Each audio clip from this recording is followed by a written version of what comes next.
Himachal Pradesh public service commission ने काफ़ी सारे एडवर्टाइजमेंट जारी किए हैं।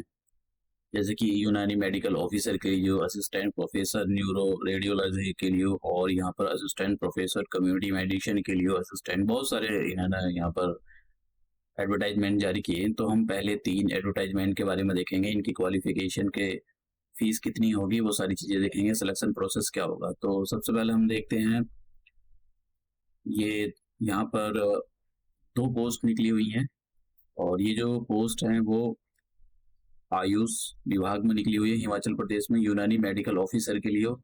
और एक पोस्ट हमारे देखिए यहाँ पर पोस्ट कमी है क्योंकि हिमाचल प्रदेश इतना बड़ा स्टेट नहीं है, और वहाँ पर कमी जो है वैकेंसी निकलती है। जैसे कि यहाँ पर एक पोस्ट निकली हुई है असिस्टेंट प्रोफेसर न्यूरो रेडियोलॉजी के लिए, और एक पोस्ट निकली हुई है यहाँ पर असिस्टेंट प्रोफेसर कम्युनिटी मेडिसिन और the social and preventive medicine के लिए। तो सबका इनका जो सिलेक्शन प्रोसेस है, सिलेबस अलग अलग होएगा सब्जेक्ट एप्टीट्यूड टेस्ट का, लेकिन सिलेक्शन प्रोसेस एक जैसा ही है। जैसे कि अगर ये यहाँ पर हो गया, देखिए यहाँ पर क्वालिफिकेशन, इनके लिए क्वालिफिकेशन मेडिकल यूनानी मेडिकल ऑफिसर के लिए क्वालिफिकेशन क्या होगी। देखिए यहाँ पर इन्होंने ये बोला है कि आपको जो आपने मैट्रिक्स पास किया हो या उसके कोई इक्विवेलेंट वगैरह, या आप एक तो आपने मैट्रिक पास किया हो, और दूसरा आपके पास 5 साल का एक डिग्री होनी चाहिए यूनानी के अंदर, ठीक है। और ये जो डिग्री होनी चाहिए किसी जो रिकॉग्नाइज यूनिवर्सिटी या बोर्ड या इंस्टीट्यूशंस की होनी चाहिए। ऐसा नहीं कि आपने कहीं से 2 नंबर की डिग्री ली हो।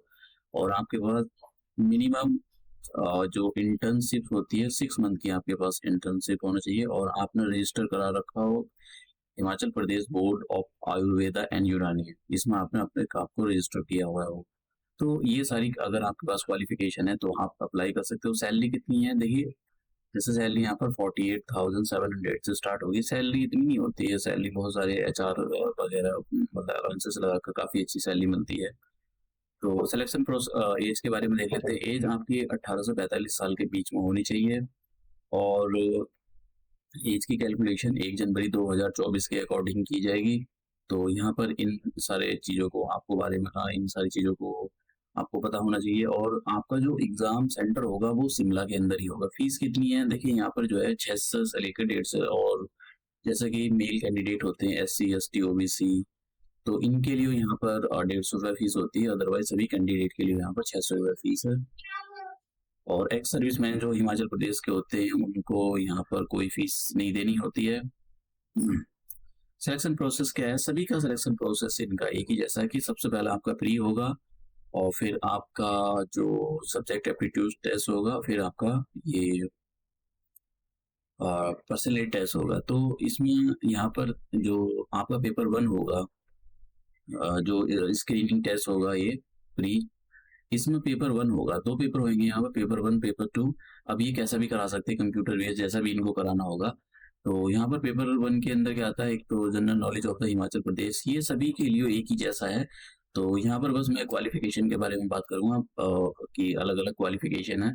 अगर आप इसके असिस्टेंट प्रोफेसर न्यूरो रेडियोलॉजी के लिए अप्लाई कर रहे हो, और या फिर असिस्टेंट प्रोफेसर कम्युनिटी मेडिसिन इनके लिए अप्लाई कर रहे हो, तो इनकी क्वालिफिकेशन अलग है। सिलेक्शन प्रोसेस सभी का सेम है, फीस सभी का एक जैसी है, और एग्जाम सेंटर भी सभी का एक ही जैसा है।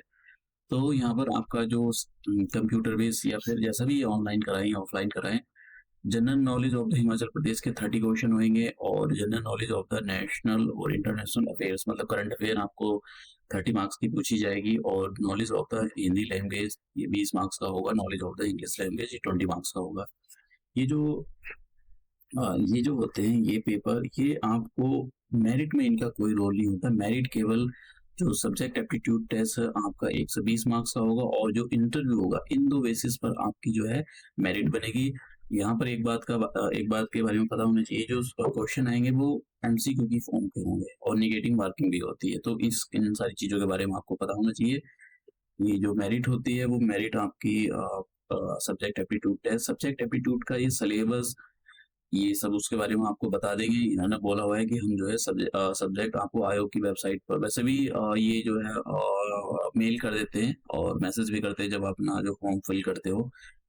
अब यहाँ पर जैसे यहाँ पर लिखा है मिनिमम, देखिए minimum pass marks in subject aptitude. अगर अगर आपको मिनी ये सब्जेक्ट एप्टीट्यूड में जो है अगर आप जनरल कैटेगरी में आ रहे हो तो उसके लिए 35% मार्क्स आपको इसमें लाने पड़ेंगे, और अगर आप रिजर्व कैटेगरी में हो तो आपको 30% सब्जेक्ट एप्टीट्यूड्स के अंदर लाने पड़ेंगे। अब यहाँ पर ये जैसे मैंने कहा निगेटिव मार्किंग का भी प्रावधान होता है, तो निगेटिव मार्किंग भी है यहाँ पर। अब सब्जेक्ट एप्टीट्यूड्स देखिए यहाँ पर साफ साफ बोला है कि जो सब्जेक्ट एप्टीट्यूड टेस्ट 120 मार्क्स का है और पर्सनालिटी टेस्ट 30 मार्क्स का है, तो इन दोनों के अंदर आपने कितना अच्छा स्कोर किया उसी के बेसिस पर आपका जो फाइनल सिलेक्शन है वो होगा। तो यहाँ पर जो पेपर 1 था, पेपर 1 के अंदर वो बस क्वालिफाइंग नेचर का नहीं होता है कि भाई उसमें इतने परसेंट, हाँ उसमें आपको मेरिट में आने के लिए आपको उसमें अच्छा स्कोर करना पड़ता है, क्योंकि ये पोस्ट होती है और अच्छी पोस्ट है ये सारी की सारी। तो ऐसा नहीं है कि कोई काफी लोग अप्लाई करते हैं तो उनको कॉम्पिटिट करके आपको उनको उससे आगे निकलना होता है। सेम एज यहाँ पर असिस्टेंट प्रोफेसर न्यूरो रेडियोलॉजी की एक पोस्ट निकली हुई है। तो यहाँ पर क्वालिफिकेशन है, देखिए आपको, आप यहाँ पर डॉक्टर ऑफ मेडिसिन आपने न्यूरो रेडियोलॉजी से की हो, एमबीबीएस के बाद ये 2 साल या 3 साल या 5 साल का एक कोर्स होता है जो आपने किया हो। ठीक है, जिनको नहीं पता है मैं बता देता हूँ, लेकिन जो डॉक्टर लाइन में होते हैं उनको सब पता होता है तो मुझे ये बताने की जरूरत नहीं। और हाँ, यहाँ पर आपको 3 साल का टीचिंग एक्सपीरियंस होना चाहिए एज ए लेक्चरर या रजिस्ट्रार या डेमोन्स्ट्रेटर, ये आपके पास होना जरूरी है, कंपलसरी है ये। अगर नहीं है तो फिर आप जो है इसके लिए अप्लाई नहीं कर सकते हो। एक ही पोस्ट है, सब बाकी एज वगैरह और जो बाकी दूसरे क्राइटेरिया हैं सिलेबस को, सब्जेक्ट एप्टीट्यूड टेस्ट को अगर छोड़ दें, बाकी सारी चीजें एक ही जैसी है। एग्जाम सेंटर शिमला के अंदर होगा, फीस वही 600, और आप किस कैटेगरी में आते हैं वही यहाँ पर दो पेपर होंगे।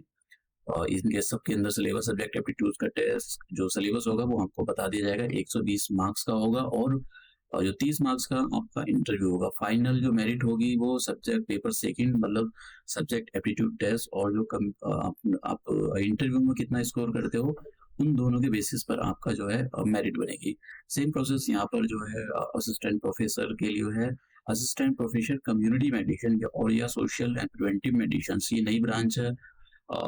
तो मतलब जिन लोगों को पता है उनको, जिन लोगों ने किया है उनको पता है। सैलरी यहाँ पर 37,000, मतलब सैलरी के बारे में तो आपको नहीं सोचना चाहिए, बहुत अच्छी पोस्ट होती है।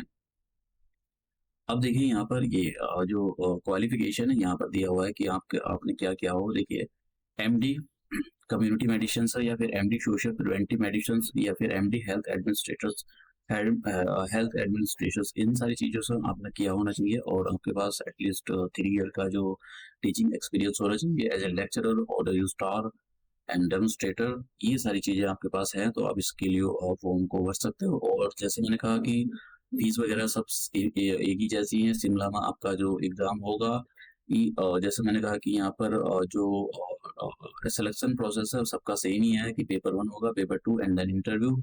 तो पेपर 1 क्वालिफाइंग मार्क्स आप सोच सकते हो, लेकिन इसमें अच्छा स्कोर करना होता है पेपर 1 के अंदर, क्योंकि आपको पेपर 2 के अंदर बैठना होता है। पेपर 2 के अंदर आप तभी बैठ पाओगे जब पेपर 1 को आप क्वालिफाई कर पाओगे। पेपर 2 120 मार्क्स का होता है, इसका सिलेबस आपको बता दिया जाएगा।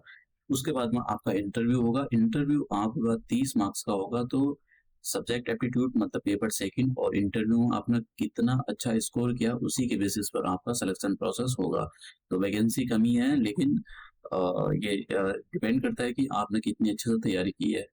तो बाकी आप ये भी, अगर आपको इन सारी चीज़ों के लिए भी अप्लाई करना है तो आप इनकी जो है अप्लाई कर सकते हो। देखिए अप्लाई कैसे करना है आपको, अप्लाई करने का जैसे आप आयोग की वेबसाइट पर आओगे तो यहाँ पर ऑनलाइन अप्लाई है, आप ये बाकी देख सकते हो। मैं केवल 3 के बारे में ही डिस्कस करेंगे हम, बाकी हम फिर कभी देखेंगे कैसे अप्लाई। सबका प्रोसेस एक ही है, आप क्वालिफिकेशन के हिसाब से आप देख सकते हो कि आपको किसके लिए अप्लाई करना है। तो मैं यहाँ पर 1 टाइम रजिस्ट्रेशन आपको करना पड़ेगा। आपको जैसे आप यहाँ पर क्लिक करोगे तो देखिए आपको यहाँ पर न्यू रजिस्ट्रेशन पर आपको क्लिक करना है। उसके बाद में ईमेल आईडी, मोबाइल नंबर, यहाँ पर सिक्योरिटी क्वेश्चन, ये इस टाइप के क्वेश्चन होते हैं। तो आप मतलब ये पहले से लॉगिन है मेरा, तो आप जो है यहाँ पर अपनी जो बेसिक इन्फॉर्मेशन है उसको फिल करके और आई एग्री पर करके आप रजिस्टर कर सकते हो, और फिर अपना जो फॉर्म है उसको सबमिट कर सकते हो। बेसिक सी इन्फॉर्मेशन लेता है ये, जिससे आपको ये बेसिक इन्फॉर्मेशन 1 टाइम रजिस्ट्रेशन इसलिए होता है कि जिससे आपको जब भी आप कभी भी Himachal Pradesh public service commission के लिए अप्लाई करो तो उसमें बार-बार एक ही चीज़ को ना पूछा जाए। कुछ बेसिक चीज़ें होती हैं जो बार बदलती नहीं है, वो फिक्स होती हैं। इसलिए ये सभी जितने भी एग्ज़ाम इंडिया के अंदर कंडक्ट कराए थे, अब उन्होंने एक ही इसी टाइप का एक रूल बना लिया कि जो बेसिक इन्फॉर्मेशन चाहे यूपीएससी हो, Uttar Pradesh public service commission हो, उत्तराखंड हो और कोई से भी हिमाचल में भी सभी के अंदर ये एक वन टाइम रजिस्ट्रेशन वाला प्रोसेस जो है जो स्टूडेंट्स को बार-बार बेसिक इन्फॉर्मेशन बार-बार भरनी होती है फॉर्म के लिए, उससे बचाने के लिए ये सब प्रोसेस किया गया है। तो आप अपना जो है जो ऑनलाइन ऑनलाइन फॉर्म है उसको भर सकते हो।